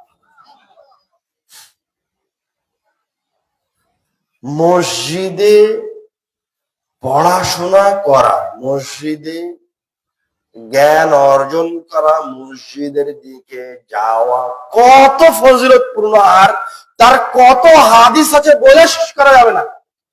আর একটা হাদিস আছে, সব মহান ফজিলতপূর্ণ ইবাদতের মাঝে একটা হাদিস হচ্ছে, কেউ যদি স্বাভাবিক কোরআন তেলাওয়াত করে, তাহলে তারা অক্ষরের জন্য কয় নেকি? 10টা নেকি। তো বিসমিল্লাহির রহমানির রহিমে কয়টা অক্ষর আছে? 19টা অক্ষর আছে। তো কেউ যদি বিসমিল্লাহির রহমানির রহিম এখানে বসে যদি আমি তেলাওয়াত করলাম বিসমিল্লাহির রহমানির রহিম, তো আমার জন্য প্রত্যেকটা অক্ষরের বিনিময়ে 10টা নেকি লেখা হবে। এই আয়াতটা যদি আমি মসজিদের ভিতরে ঢুকে তেলাওয়াত করি, তাহলে এই প্রত্যেকটা অক্ষরের জন্য 10টা নেকি তো আছে। এই আয়াতটা যখন শেষ হয়েছে, তখন রব্বুল আলামিন আমার আমলনামায় উঁচু কোজ বিশিষ্ট সবচেয়ে দামি উটনের সমপরিমাণ নেকি লিখে দিয়েছেন। সুবহানাল্লাহ। তো এবার আপনাকে দেখাই যে আমি আপনি অত্র এলাকার মানুষ সব শয়তানের অনুসারী। কিভাবে? মানে আপনার যে সন্তানটা এখনো বড় হয়নি, এখনো তার আমলনামায় লেখা শুরু হয়নি, ওই সন্তানটাকে আপনি মসজিদে পাঠাতে পারেন না, ও মসজিদে পড়তে আসে না। আপনি তো নিজে আসেন না, আপনার সন্তানও আসে না। আপনার এলাকায় মসজিদের সংখ্যা কম নয়, প্রায় 10টা মসজিদ আছে। তবে মসজিদের চেয়ে আপনার এলাকায় ব্রাক, কেজি স্কুল, কিন্ডারগার্টেন, আপনার কলেজ, ইউনিভার্সিটি, এগুলোর সংখ্যা কয়েক গুণ বেশি। যদি 10টা মসজিদ হয়, তো 20টা স্কুল আছে। তো আপনাকে আবার বলছি, ওই কিন্ডারগার্টেন ব্রাক স্কুলের দিকে হেঁটে যাওয়ার কোনো ফজিলত আছে? ওই স্কুলের ভিতরে কোন রুমে বসে থেকে পড়ার কোনো ফজিলত আছে? ওই মসজিদে বসে রব্বুল আলামিনের জিকির করার জিকিরের ফজিলত ছাড়া এক্সট্রা আলাদা কোনো ফজিলত আছে? নাই। অথচ একাধিক হাদিস দ্বারা প্রমাণিত মসজিদের দিকে যাওয়ার ফজিলত আছে, মসজিদের দিকে পড়তে যাওয়ার আলাদা ফজিলত আছে, মসজিদের ভিতরে বসে থেকে পড়াশোনা করার আলাদা ফজিলত আছে, মসজিদের ভিতরে কোরআনুল কারীমের একটা আয়াত তেলাওয়াত করার আলাদা ফজিলত আছে। তো আপনার সন্তান মসজিদে গিয়ে কেন পড়াশোনা করতে পারে না? আপনি কেন পড়াশোনা করতে পারেন না? সব শয়তানের অনুসারী। আপনার মসজিদের সভাপতি হচ্ছে এই শয়তানের বড় শয়তান। ও হচ্ছে শয়তানের রাজা, ও হচ্ছে সবচেয়ে বড় মুনাফিক, ও হচ্ছে সবচেয়ে বড় গাদ্দার, ও হচ্ছে আল্লাহ রাসূলের সবচেয়ে বড় শত্রু। ও বলছে আল্লাহ রাসূলকে ভালোবাসি, ও আল্লাহ রাসূলকে ভালোবাসি বলে কাপড়টা টাকর নিচে পড়ে আছে, ও আল্লাহ রাসূলকে ভালোবাসি বলে তার দাড়িটা চেঁচে রেখেছে, ও আল্লাহ রাসূলকে ভালোবাসি বলে মসজিদের যে ইমামটা রেখেছে সে হচ্ছে সবচেয়ে অল্প শিক্ষিত ইমাম। এইটা তো গেলই, এটা তো গেল মসজিদের সভাপতি। আপনি খুশি হয়েন না? আপনি তো মসজিদের মুসল্লি, আপনার তো ইমানই দায়িত্ব ছিল। যখন মসজিদটা হয়েছে তখন ওই মসজিদের টাইলস লাগানোর যে জরুরি ছিল এই মসজিদে পড়াশোনার ব্যবস্থা করা, আপনি করেননি কেন? আপনার তো এই মসজিদে পড়াশোনার ব্যবস্থা করার জন্য জীবন দিয়ে দেওয়া উচিত, মরে যাওয়া উচিত, রক্ত দিয়ে দেওয়া উচিত। আপনি যে সকাল সন্ধ্যা আমাকে বলেন যে ভাই রাস্তায় নামেন না কেন, খালি জিহাদে নামেন, আপনার সাথে আজ বেকুব তোমার পাশের বাড়ির, তোমার বাড়ির পাশের মসজিদটাতে তুমি কোরআনুল কারীমের দাস চালু করতে পারেন, তুমি জিহাদ করবা? তোমার মুখে দাড়ি নাই, তোমার মুখ, তোমার কাপড়টা টাকানোর নিচে তুমি জিহাদ করবা, তুমি খেলাফত প্রতিষ্ঠা করবা?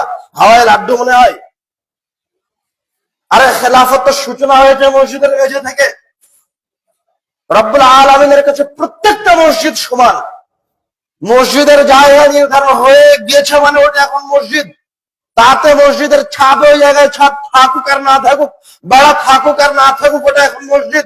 ওই জায়গায় যে এসে পড়াশোনা করবে, ওই জায়গায় যে এসে বসে জিকির করবে, যে এসে বসে সালাত আদায় করবে, সে মসজিদের ফজিলত অর্জন করবে। এলাকার মানুষের বাড়ি যেমন মসজিদ হবে এরকম।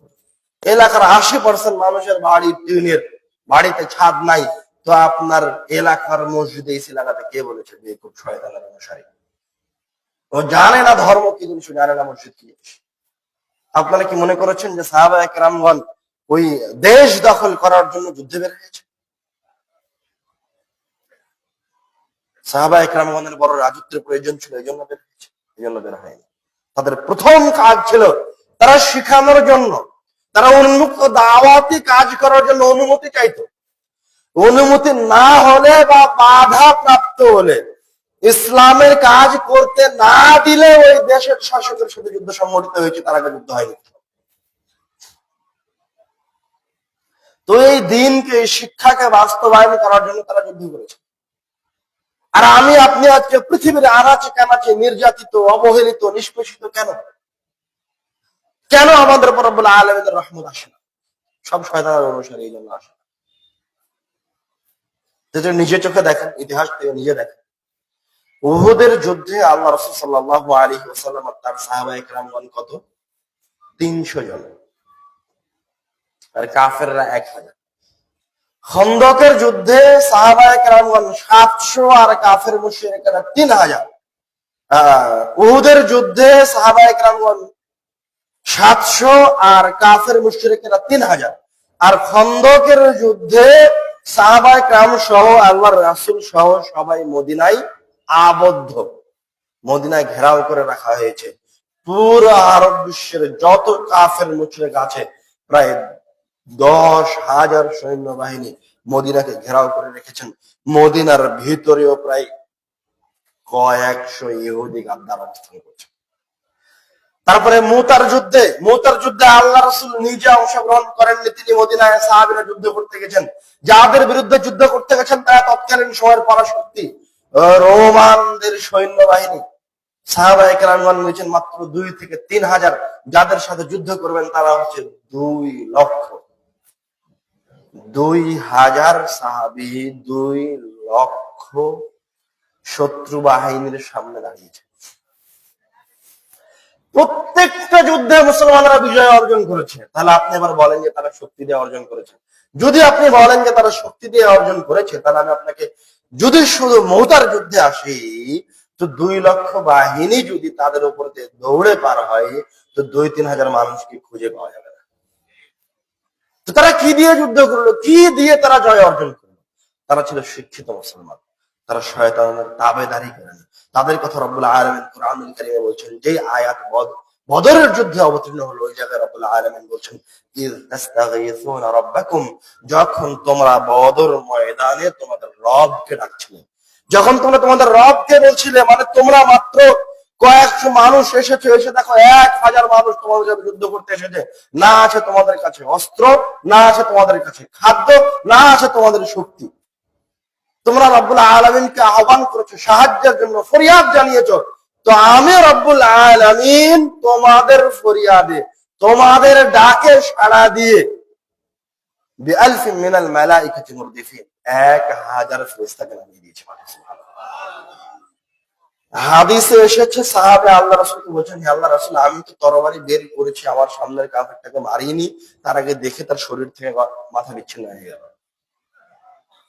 তো আল্লাহ রাসূল বলছেন, ওটা ফেরেশতা ছিল, তোমার আগে ফেরেশতাকে মেরে দিয়েছে। তো তারা ফেরেশতার সাহায্য কিভাবে পেল? কেন তারা ফেরেশতার সাহায্য পেল? ওকে দেখলেই মনে হতো যে এটা আল্লাহ রাসূলের মুশরিক, ওকে দেখলেই মনে হতো যে ও আল্লাহ রাসূলকে ভালোবাসে। যখন মানুষ এইরকম হয়ে যাবে, এরকম হয়ে রব্বুল আলামিনকে ডাকবে, তখন রব্বুল আলামিন তার ডাকে সাড়া দিবে। আর আপনার মুখে নাই দাড়ি, সকাল সন্ধ্যা আল্লাহ রাসূলকে, মানে আপনি বলছেন আমি আল্লাহ রাসূলকে ভালোবাসি, তার 10 মিনিট পরে সেলুনে গিয়ে ক্লিন শেভ করছেন। মানে আপনি তো সবচেয়ে বড় ধোঁকাবাজ, আপনি তো সবচেয়ে বড় মুনাফিক, আপনি তো মানে এর চেয়ে বড় মুনাফিক হতে পারে না। মানে এখনই আপনি আল্লাহ রাসূলকে বলে গেলেন যে আমি তোমাকে ভালোবাসি, খুব ভালোবাসি, খুব ভালোবাসি, পিছনে গিয়ে তারা বই চাকু চালিয়ে দিয়েছে। এটা হচ্ছে আপনার অবস্থা। তো আপনার এই পরিস্থিতিতে থেকে যদি রব্বুল আলামিনকে ডাকেন, তো আপনার উপর রহমত বর্ষণ হবে? কোনদিন হবে না। আজও যেমন গাজায়, ফিলিস্তিনের গাজায় যুদ্ধ চলছে, প্রায় 2 বছরের অধিক সময় থেকে আপনাদের পক্ষ থেকে আমি গাজায় ত্রাণ বিতরণ করছি উদ্বাস্তুদের মাঝে। তাদের একটা অবস্থা আমি আপনাদেরকে বলি, এখনো চালু আছে আমাদের ত্রাণ কার্যক্রম। আল্লাহ রাব্বুল আলামিন তাদেরকে ভয়ঙ্কর বিপদ থেকে রক্ষা করুন, আল্লাহুম্মা আমিন। বাস্তবে পৃথিবীর মাটিতে তারা সর্বাধিক নির্যাতিত, তাদের কথা মানুষ স্বাভাবিকভাবে কল্পনা করতে পারে না যে কতটা ভয়ঙ্কর পরিস্থিতি হয়ে যায়। তো এত ভয়ঙ্কর পরিস্থিতি, এত জুলুম হচ্ছে ওদের জায়গায়, আর রব্বুল আলামিন কুরআনুল কারীমে বলেছেন, ইন্নাল্লাহা লা ইয়াযলিমু মিসকালা যাররাহ, রব্বুল আলামিন সরিষার দানা সমপরিমাণ জুলুম করেন না। আপনি কি ব্যাখ্যা করেন? একটা দেশের মানুষের উপরে এভাবে অত্যাচার হচ্ছে, তার আপনি কি ব্যাখ্যা দিবেন? আল্লাহ রাব্বুল আলামিন বলছেন, রব্বুল আলামিন কারো উপর সরিষা সমপরিমাণ জুলুম করেন। আপনি কথা বলতে পারেন যে অন্য দেশ তাদেরকে সাহায্য করে না, হতে পারে কারণের মাঝে একটা কারণ। আপনি তাদেরকে, আপনি এই জায়গায় বলতে পারেন যে মুসলমানরা দুর্বল, হতে পারে মুসলমানের দুর্বলতা কারণের মাঝে একটা কারণ, তবে এইগুলি একটা গ্রহণযোগ্য কারণ নয়। কোনোদিন কোন মুসলিম সাম্রাজ্য, কোন মুসলিম দেশ, কোন মুসলমান শাসক তার শক্তি দিয়ে জয় অর্জন করেছে, এরকম মুসলিম ইতিহাস নাই। সব জায়গায় মুসলমানদের সাথে কাফেরদের অসম যুদ্ধ হয়েছে। মুসলমানরা অল্প সংখ্যক দুর্বল, বেশি শক্তিশালী মানুষের সাথে যুদ্ধ করে জয় অর্জন করছে। তো এই জায়গায় তাহলে কি হচ্ছে? 2 বছরের নিজে চোখে দেখা, যাদের মাঝে, ওইদিকে যাওয়ার আগে আর একটা হাদিস বলে নেই, না হলে আপনি কষ্ট পেতে পারেন, বুঝতে ভুল করতে পারেন। আল্লাহ রাসূল সাল্লাল্লাহু আলাইহি ওয়াসাল্লাম বলেছেন, ইন্নাল্লাহা ইয়ারফাউ বিহাযাল কিতাবি আকওয়ামান, রব্বুল আলামিন এই কিতাবটা দিয়ে একটা জাতিকে সম্মানিত করেন, মর্যাদার শীর্ষ শিখরে পৌঁছে দেন। এই কিতাবটা দিয়ে রব্বুল আলামিন একটা মানুষ, একটা জাতিকে, একটা কওমকে, অসংখ্য জাতীয় কওমকে আধুনিকতার শীর্ষ চূড়ায়, ক্ষমতার শীর্ষ চূড়ায় পৌঁছে দেন। এটার সাথে আপনারা সবাই একমত এবং এই ব্যাখ্যাটা আপনারা সবাই বুঝেন। এই হাদিসের অর্থ আপনারা বুঝে ফেলেছেন। কিন্তু এই হাদিসের শেষ অংশে আসছেন আল্লাহ রাসূল বলছেন ওয়ায়াদাউ বিহি আখারিন, আর এই কিতাবটাকে দিয়ে, এই কোরআনুল কারীমকে দিয়ে রব্বুল আলামিন একটা জাতিকে, অসংখ্য কওমকে, অসংখ্য দেশকে ধ্বংস করে দেন, নিচে নামিয়ে দেন। কি বুঝলেন এই বাক্যের অর্থ? মানে আপনার মসজিদে মসজিদে কোরআন থাকবে, বাড়িতে বাড়িতে কোরআন থাকবে, হাতে হাতে কোরআন থাকবে, ও বলবে যে আমি আল্লাহকে মানি, ও বলবে যে কোরআনের চেয়ে প্রিয় কোনো কিছু আমার কাছে নাই, সারাটা দিন খেলে কোরআন মাজিদকে বুকি করে নিয়ে ঘুরে বেড়াবে, কোরআনের আয়াতকে তাবিজ বানিয়ে নিয়ে ঘুরে বেড়াবে, কোরআনের সাথে তার ভালোবাসার কমতি নাই, কিন্তু সে কোরআনুল কারীমের একটা বিধান করে আল্লাহর হুকুম পালন করি। আর এই এলাকার 80% মানুষ দেখবেন ব্যাংক থেকে কিস্তিতে টাকা নিয়ে রেখেছে। ও তো শয়তান, ও তো হারামখোর, ও সুদের ওপর কিস্তিতে টাকা নিয়ে কিভাবে বলতে পারে যে আমি আল্লাহকে ভালোবাসি? ওরে কথাটা আল্লাহকে ভালোবাসি, ওরে কথাটা আর রাসূলের গলায় ছুরি চালিয়ে দেওয়ার সমান। কথা বুঝতে পারেননি? তো আল্লাহ রাসূলের গলায় ছুরি চালিয়ে দেয়, কি হবে? রব্বুল আলামিনের পক্ষ থেকে রহমত চাইতে পারে। তো 2 বছর যে তাদের মাঝে ত্রাণ বিতরণ করলাম, হাজার হাজার মানুষের সামনাসামনি আমি নিজে হয়েছি, তো এরকম একজন পুরুষ মানুষ পাইনি যাকে দেখলেই মনে হবে যে এটা আল্লাহ রাসূলের অনুসারী, যাকে দেখলে প্রথম চান্সে মনে হবে যে এটা মুসলমান, তার মাথার চুল থেকে নিয়ে পা পর্যন্ত প্রমাণ করছে যে একজন খাঁটি সুন্নি মুসলমান। এরকম একজন পুরুষ মানুষ আমি পাইনি। আর মহিলাদের মাঝে থেকে 2-1 মহিলা পেয়েছি, বাকিরা অধিকাংশই বেহায়া। তো আপনি মনে করিয়েন না যে ওরা হাদিস কোরআন জানে না। আপনাকে তো হাদিস কোরআন বলে ওটার অনুবাদ না বলা পর্যন্ত আপনি বুঝতে পারেন না, তাই নয় কি? আর আমি হাদিসের অনুবাদ করতে পারি ঠিকই, কোরআনুল কারীমের আয়াতের অনুবাদ করতে পারি ঠিকই, কিন্তু আমার কাছে মনে হয় যে ওরা আমার চাইতে আরবি ভাষা বেশি ভালো বুঝে। যে হাদিসের অনুবাদ আমি করছি, সে হাদিসটা আমার চাইতে সে বেশি ভালো বুঝে, প্রত্যেকটা হুকুম আহকাম জানে। আব্বু ত্রাণ বিতরণ করতে শুরু করেছে, আব্বু একবার মিশরে এসেছিলেন, তো যারা শরণার্থী ছিল তো দিচ্ছেন, তো বাম হাতটা এগিয়ে দিয়ে নিচ্ছে, বারবার বাম হাত দিয়ে নেয়। তো আব্বু তো বড় শায়েখ মানুষ, তার কাছে তো এটা খারাপ লাগে, তো আব্বু বারবার বলছে যে ডান হাত দিয়ে নাও, তো ডান হাত দিয়ে নিচ্ছে। কয়েকবার এরকম হওয়ার পর আব্বু দাঁড়িয়ে কিছুক্ষণ যাবত ডান হাতে নিতে হয়, ডান হাতে কাজ সম্পাদন করতে হয়, তার উপর কয়েকটা হাদিস শুনালেন। তো আব্বু বলছেন যে আমার কাছে মনে হলো যে তারা আমার চাইতে বেশি ভালো বুঝেছে বাক্যগুলি। তো আবার কথা নসিহত শেষ করে আবার দেওয়া শুরু করেছেন, আবার বাম হাত দিয়ে নিচ্ছে। তো কি বুঝলেন? মানে বাম হাত দিয়ে নেওয়া তার অভ্যাসে পরিণত হয়ে গেছে, অথচ তারা সবাই জানে যে ডান হাত দিয়ে নিতে। যেটা হচ্ছে আল্লাহ রাসূলের অপমান। আগামীকালকে যদি অত্র অঞ্চলের সব মানুষ একদম পাকা খাঁটি আহলে হাদিস মুসলমান হয়ে তাদের কাছে যে অস্ত্র আছে এই অস্ত্র নিয়ে ইসরায়েল কেন সরাসরি আমেরিকার বিরুদ্ধে যুদ্ধ ঘোষণা করে, তো তাদের তীরের আঘাতে ড্রোন গুলি আসমান থেকে পড়ে যাবে। কেন? কেননা তখন যে সে তীরটা চালাবে, তখন যে সে রকেটটা চালাবে, সেটা ও চালাচ্ছে না, তখন সেটা কার পক্ষ থেকে চালানো হচ্ছে? আল্লাহর পক্ষ থেকে চালানো হচ্ছে। তখন সেই তীরটা কে আঘাত করছে? রব্বুল আলামিনের ফেরেশতারা নিয়ে গিয়ে আঘাত করছে। মানে তোমাকে বিজয় দেওয়ার জন্য রব্বুল আলামিন অপেক্ষামান, তুমি নিতে পারো। অত্র এলাকার মানুষের উপর রব্বুল আলামিন নিয়ামত ঢেলে দিবেন, সব সমস্যার সমাধান করে দিবেন, এই জন্য রব্বুল আলামিন অপেক্ষামান, কিন্তু রহমত নামে না, রব্বুল আলামিনের নিয়ামত আসে না, আপনার বাড়িতে নিয়ামত ঢুকতে পারে না। আপনার বাড়িতে একটা সন্তান আছে যে কোরআন মাজিদ তেলাওয়াত করতে জানে না। এলাকায় অনেক মানুষ আছে যে আল্লাহ রাব্বুল আলামিনের ইবাদত করে না। তো ওই মানুষটা হচ্ছে, ওই সন্তানটা হচ্ছে আপনার বাড়ির জন্য কীট পতঙ্গ, ওই সন্তানটা হচ্ছে আপনার জন্য বোঝা, ওই মানুষটা হচ্ছে এলাকার মানুষের জন্য বোঝা, ওই সন্তান আর ওই নেতা হচ্ছে এলাকার মানুষের জন্য অধঃপতনের কারণ। রব্বুল আলামিনের নিয়ামত অবতীর্ণ না হওয়ার কারণ ওই লোকটা হচ্ছে ড্রেনের পায়খানার বা তার চেয়েও খারাপ। যাকে পায়খানাতে ফেলে দিয়ে ওয়াশ করে দিতে হবে। কথা বুঝতে পারেননি? কষ্ট নিয়েন না, বাস্তবতা বলছি। যে কোরআনুল কারীম শিখার, তেলাওয়াতের, মসজিদে আসার এত ফজিলত, অথচ আপনার বাড়ির পাশের মসজিদে কোনো ভালো পড়াশোনার ব্যবস্থা নেই। আগে তো শুরু হবে ওই জায়গা দিয়ে, তারপরে অন্য কোনো কিছুতে যাবে। ওই জায়গায় যদি আপনি শুরু না করতে পারেন, মসজিদ যদি প্রতিষ্ঠা না হয়, মসজিদে যদি দিন শিক্ষার ব্যবস্থা না হয়, তাহলে এলাকাতে, এই সমাজের উপর রব্বুল আলামিনের 100% নিয়ামত পৌঁছাবে না। এই কথাই সত্য।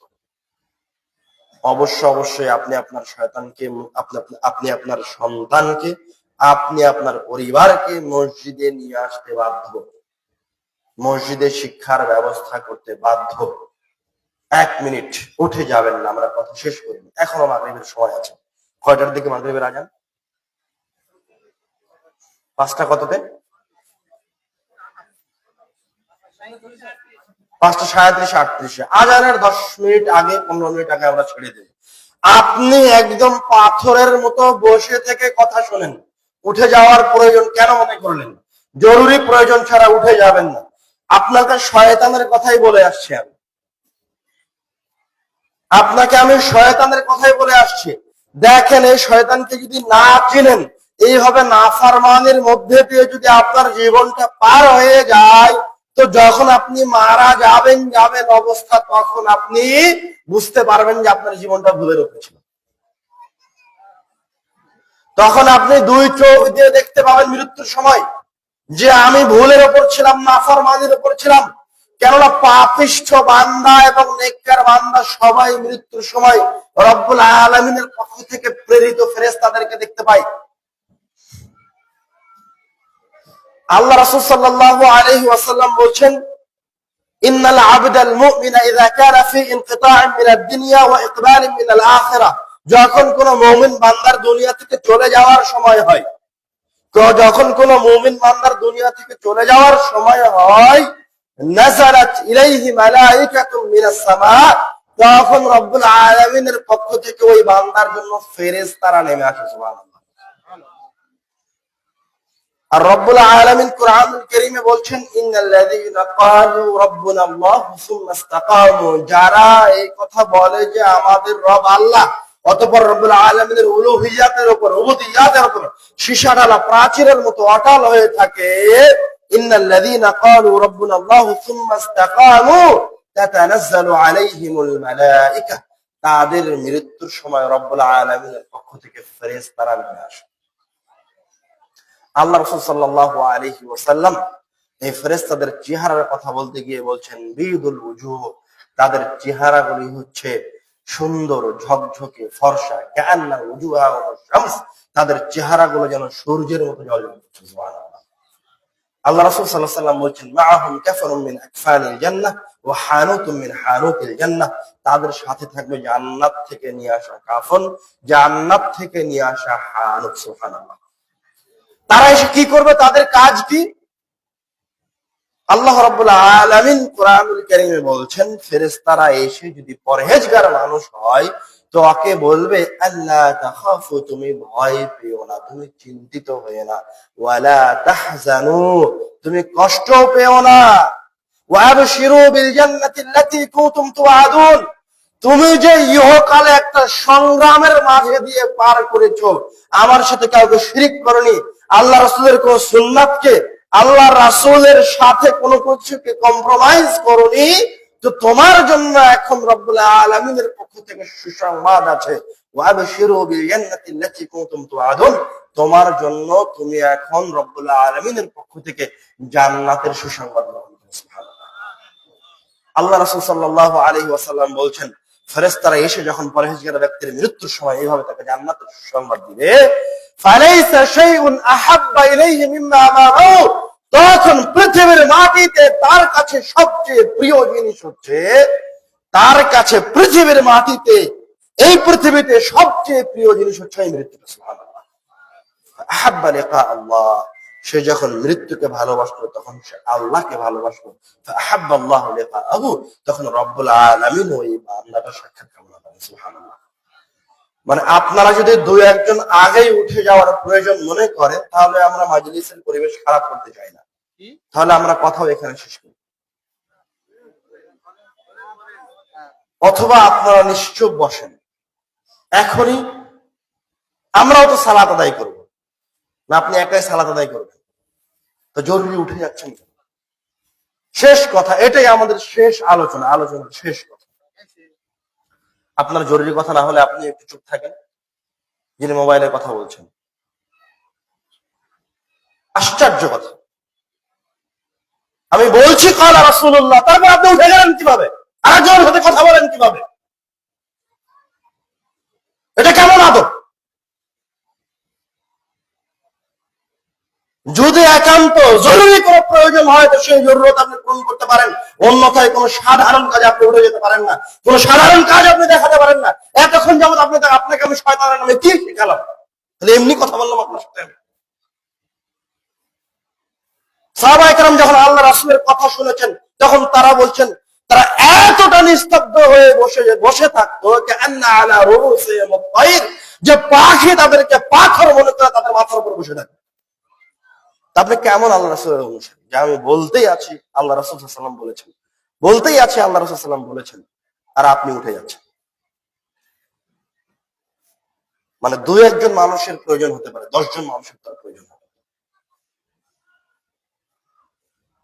দেখেন, আপনার যখন চলে যাওয়ার সময় আসবে দুনিয়া থেকে, তখন আপনি এটা হাড়ে হাড়ে টেকবেন। যদি ভালো মানুষ হয়ে থাকেন তো রব্বুল আলামিনের পক্ষ থেকে ফেরেশতারা নেমে আসবে, আপনাকে সুসংবাদ দিবে। তো আপনার মন তখন উৎফুল্লতায় ভরে উঠবে, তখন আপনি মৃত্যুকে ভালোবাসবেন, চলে যেতে চাইবেন পৃথিবীতে থেকে, তখন রব্বুল আলামিন আপনার সাক্ষাৎকে ভালোবাসবেন। আর হাদিসে আল্লাহ রাসূল সাল্লাল্লাহু আলাইহি ওয়াসাল্লাম বলছেন, যদি আপনি নিকৃষ্ট পাপিষ্ঠ বান্দা হন তো আপনার কাছেও আল্লাহর পক্ষ থেকে ফেরেশতারা নেমে আসবে, কিন্তু আল্লাহ রাসূল বলছেন সুদাল ওয়াজহ, তাদের চেহারাগুলি হবে কুচকুচে কালো ভয়ঙ্কর। মাআহুমুল মাসুহ, তাদের সাথে থাকবে জাহান্নাম থেকে নিয়ে আসা মাসুহ নামক পাত্র। তারা ওই পাপিষ্ঠ বান্দাকে ভয় দেখাবে। তখন আল্লাহ রাসূল সাল্লাল্লাহু আলাইহি ওয়াসাল্লাম বলেন, ফালাইসা শাইউন আকরাহু ইলাইহি মিম্মা মামাউ, তখন পৃথিবীতে এই জমিনে, এই মাটির উপর তার জন্য ওই মৃত্যুর চাইতে ঘৃণিত কোনো বস্তু নাই। ফাকারিহা লিকা আল্লাহ, সে রব্বুল আলামিনের সাক্ষাৎকে, মৃত্যুকে অপছন্দ করবে। কারিহাল্লাহু লিকাহু, তখন রব্বুল আলামিন তার সাক্ষাৎকে অপছন্দ করবেন, তার সাক্ষাৎ চাইবেন।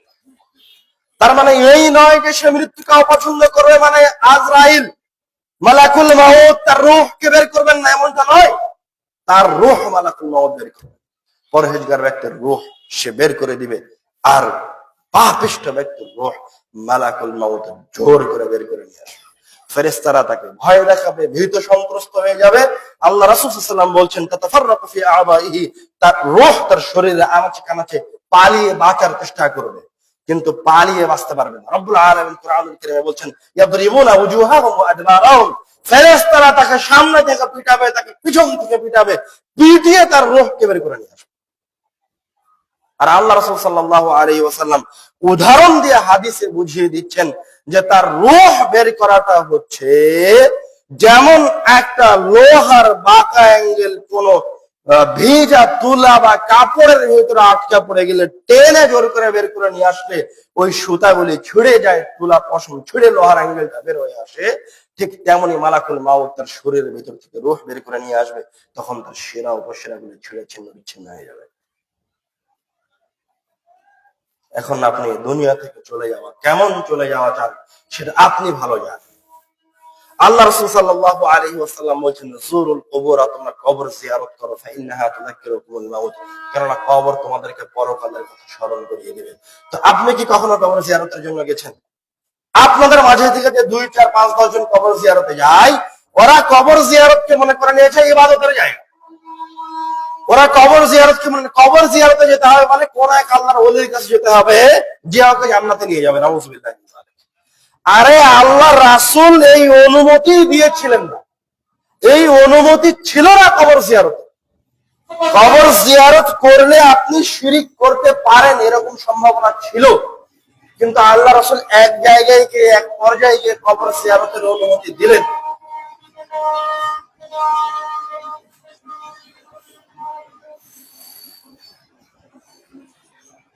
হুরায়রা রাদিয়াল্লাহু তাআলা আনহু বলছেন, যারা রাসূলুল্লাহ সাল্লাল্লাহু আলাইহি ওয়াসাল্লাম কবর উম্মিহি, আল্লাহ রাসূল সাল্লাল্লাহু আলাইহি ওয়াসাল্লাম তার মায়ের কবর জিয়ারত করেছিলেন। অষ্টম হিজরির ঘটনা। কবর জিয়ারত করতে গিয়ে বাকা ওয়া বাকা মান হাওলা, আল্লাহ রাসূল তার মায়ের কবরের পাশে দাঁড়িয়ে অনেক কান্নাকাটি করলেন। আল্লাহ রাসূলের কান্নাকাটি করতে দেখে রব্বুল আলামিন, আল্লাহর রাসূলের এই পরিবেশ পরিস্থিতি দেখে, তার কান্নাকাটি দেখে, তার আশেপাশে যে সমস্ত সাহাবায়ে কেরাম ছিল তারাও কান্নাকাটি শুরু করে দিলেন। আল্লাহ রাসূল সাল্লাল্লাহু আলাইহি ওয়াসাল্লাম বলছেন, ইস্তাযানতু রাব্বি আন আস্তাগফিরা লাহা, আমি আমার রবের কাছে চিন্তা করেন দুনিয়ার মাটিতে সবচেয়ে নেককার বান্দা, সবচেয়ে শ্রেষ্ঠ বান্দা, সবচেয়ে পরহেজগার বান্দা, যার শাফাত ছাড়া কিয়ামতের দিন বিচার শুরু হবে না, যার কাছে হাউজে কাউসারের মালিকানা রয়েছে, এরকম একজন সর্বশ্রেষ্ঠ বান্দা বলছেন, ইস্তাযানতু রাব্বি, আমি আমার রবের কাছে আকুতি মিনতি করেছিলাম, অনুমতি চেয়েছিলাম, আন আস্তাগফিরা লাহা, যে আমি আমার রবের কাছে আমার মায়ের জন্য ক্ষমা প্রার্থনা করব। ফালাম ইয়াযান লি, কিন্তু আল্লাহ তাআলা আমাকে আমার মায়ের জন্য ক্ষমা চাওয়ার অনুমতি দেন। ফাস্তাযানতু রাব্বি আন আসুরা কবরাহা, তখন আমি আমার রবের কাছে অনুমতি চাইলাম, হে আল্লাহ, অন্তত আমার মায়ের কবরটা আমি জিয়ারত করি। ফাআযিনা লি, তখন রব্বুল আলামিন আমাকে আমার মায়ের কবর জিয়ারতের অনুমতি দিলেন। মানে সেও তো তার মাকে ভালোবাসে, সে তো তার মায়ের পেটেই জন্মগ্রহণ করেছে, তার মায়ের মাধ্যম দিয়ে পৃথিবীতে এসেছে, তার মায়ের প্রতি তার ভালোবাসা আছে। কিন্তু আল্লাহর রাসূল হওয়া সত্ত্বেও তিনি তার মায়ের জন্য দোয়া করতে পারছেন না। তার মা ঈমানদার অবস্থায় মৃত্যুবরণ করতে পারেনি। আপনি যদি বেঈমান অবস্থায় পৃথিবী থেকে চলে যান, তো আপনার জন্য আর কারো কোনো কিছু করার থাকবে না, পৃথিবীর কোনো শক্তি আপনার আছে। আল্লাহ রাসূল করেন, আপনি তো বহু দূরের কথা। আপনি কিভাবে পরকালকে এতটা সহজ মনে করে নিলেন? আপনি কেন কবর জিয়ারত মানে দরগায় গিয়ে তার কাছে চাইতে হবে? আরে তাকে এখন শাস্তি দেওয়া হচ্ছে না এখন জান্নাতে আছে, তাই তো কেউ বলতে পারে না। কবর জিয়ারত মানে আপনার এলাকার পাশে যদি আপনার কোনো নিকটতম আত্মীয় থাকে তো ভালো, যাকে আপনি খুব ভালোবাসেন, তার কবরের পাশে গিয়ে দাঁড়ান, তারপরে গিয়ে সালাম দেন, আসসালামু আলাইকুম ইয়া আহলাল কুবুর, হে কবরবাসী, তোমাদের উপর রব্বুল আলামিনের শান্তি অবতীর্ণ হোক, ওয়া ইন্না ইনশাআল্লাহু বিকুম লাহিকুন, এবং ইনশাআল্লাহ আল্লাহ চাইলে আমরা অতি সত্বর তোমাদের সাথে সাক্ষাৎ করব। মানে আপনি তখন মৃত্যুকে অনুভব করছেন। কবরের সামনে দাঁড়িয়ে যান, কবরের জিয়ারত করেন, দাঁড়িয়ে গিয়ে কবরটাকে সামনে রেখে আপনি একবার চিন্তা করেন তো, যে কবরটাই হচ্ছে আপনার জন্য ব্যাংক ব্যালেন্স, এইটাই আসল জায়গা। এই জায়গায় আপনার কতগুলি ভালো আমল রাখা আছে, কয়টা নেকি রাখা আছে, কয়টা দান সদকা রাখা আছে, কয়টা মানুষের সাথে সদাচরণ রাখা আছে, কয় ওয়াক্ত সালাত আছে, কয়টা নফল সিয়াম আছে, কয়টা যাকাত আছে, কয়টা হজ আছে।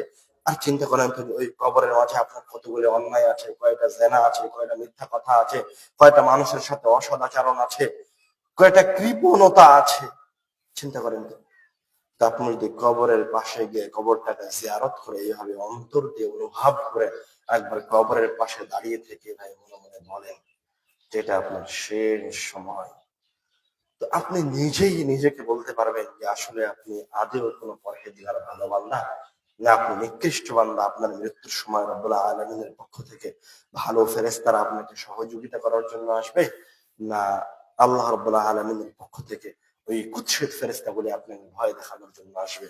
তারপরে আপনার জন্য জাহান্নামের মাসুক নামক পাত্র থাকবে, জান্নাত থেকে নিয়ে আসা কাফন থাকবে। আপনি ওই দিনের জন্য উত্তম প্রিপারেশন গ্রহণ করতে পারবেন। শয়তানের তাবেদারি করিয়েন না, মাঝে মাঝে রব্বুল আলামিনের ইবাদত করেন, মাঝে মাঝে রব্বুল আলামিনের ইবাদত করেন, আর মাঝে মাঝে কবর জিয়ারত করার চেষ্টা করেন। এমন কিছু কাজ করেন যা আপনাকে রব্বুল আলামিনের নিকটবর্তী করবে।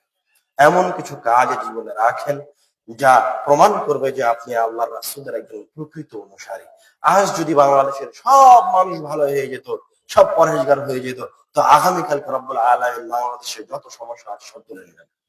সুবহানাল্লাহ, এটা আল্লাহ বলে রেখেছেন। এইরকম আজ যে বাংলাদেশের যে কিছু পরহেজগার বান্দা আছে, এই পরহেজগার বান্দাগুলিও যদি রব্বুল আলামিনের ইবাদত ছেড়ে দেয়, এখন বাংলাদেশে যে পরিমাণ রব্বুল আলামিনের কাছে সাহায্য চাওয়া হয়, কিছু মানুষ আছে যারা এই দেশের জন্য রব্বুল আলামিনের কাছে আমন ওয়া সালামার দোয়া করে, নিরাপত্তার দোয়া করে।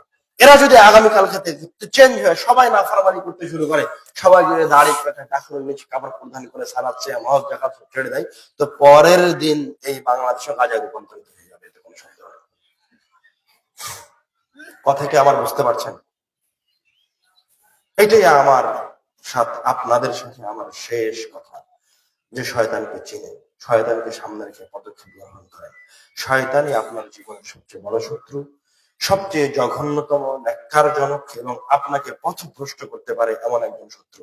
আমি সর্বোচ্চ আপনাকে নসিহা প্রদান করতে পারবো, আমি সর্বোচ্চ এর চেয়ে বেশি যদি পারি তো আপনাকে ধমক দিতে পারবো, তার চেয়ে বেশি যদি পারি তো আপনাকে লাঠি দিয়ে পিটাতে পারবো। কিন্তু শয়তান আপনার শিরা উপশিরায় ঢুকে, আপনার ব্রেনে ঢুকে, আপনার অন্তরে ঢুকে আপনাকে ওয়াসওয়াসা দিতে পারবে। শয়তান থেকে পরিত্রাণ চান, রব্বুল আলামিন আমাদের সকলকে শয়তান থেকে বেঁচে থাকার তৌফিক দান করুন, আল্লাহুম্মা আমিন। আল্লাহ রব্বুল আলামিন আমাদেরকে একটা সুন্দর কল্যাণকর পরকাল দান করুন, আল্লাহুম্মা আমিন। আমাদের মাঝে থেকে যারা মারা গেছে রব্বুল আলামিন তাদের কবরের আযাবকে মাফ করুন, আল্লাহুম্মা আমিন। যারা আমরা বেঁচে আছি রব্বুল আলামিন যেন, যারা বেঁচে আছে রব্বুল আলামিন যেন তাদেরকে আল্লাহর রাসূলের উপর, আল্লাহর রাসূলের সুন্নাতের উপর জীবনের শেষ নিঃশ্বাস পর্যন্ত বেঁচে থাকার তৌফিক দান করেন, আল্লাহুম্মা আমিন। খবরদার আল্লাহর রাসূলের একটা সুন্নাতকে অপমান করবেন না, ইনশাআল্লাহ। হাতটা উঁচু করেন দেখি। ইনশাআল্লাহ আল্লাহর রাসূলের একটা সুন্নাতকে অপমান করব না, জীবনে কোনোদিন টাকুরের নিচে কাপড় পরবো না, জীবনে কোনোদিন দাড়ি ছোট করবো না, চাটবো না, ইনশাআল্লাহ।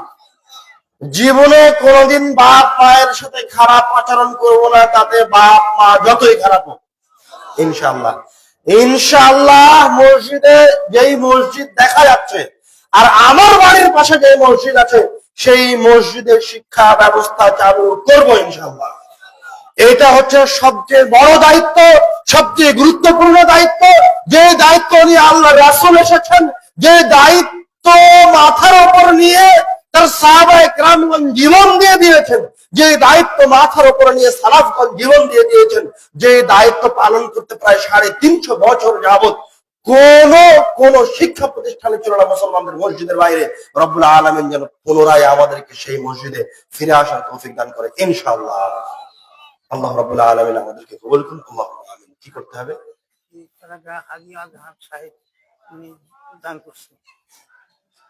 ও মাজলিসের দান আছে, তাই না?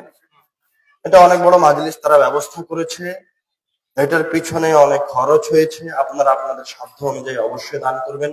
এটাও একজন মানুষ দান করেছে, আপনারাও দানে অংশগ্রহণ করার চেষ্টা করেন। রব্বুল আলামিন সকলের দান কবুল করুন, রব্বুল আলামিন সকলের দানকে তার পরকালের পাথর করে দিক, আল্লাহুম্মা আমিন। দান করেছে এটা হাজী আজহার সাহেব। যদিও আমরা দানকারী হয়ে বলি না, দান নিজের জন্য মনে করে করেন, যে দানটা নিজের জন্য। দান আপনি মসজিদের জন্য করছেন না, মসজিদের আপনার টাকার কোনো দরকার নেই, আপনার দান করার দরকার, এই জন্য আপনি দান করছেন, সেটা মনে করে দান করেন। সুবহানাকা আল্লাহুম্মা, দোয়া করেন অবশ্যই, মাজলিসটা শেষ করার জন্য দোয়া করা জরুরি। সুবহানাকা আল্লাহুম্মা ওয়া বিহামদিকা আশহাদু আল্লা ইলাহা ইল্লা আনতা আস্তাগফিরুকা ওয়া আতুবু ইলাইক। আসসালামু আলাইকুম ওয়া রাহমাতুল্লাহ। ধন্যবাদ আব্দুর রহিম বিন আব্দুল রাজ্জাক সাহেবকে তার গুরুত্বপূর্ণ কথা বলার জন্য।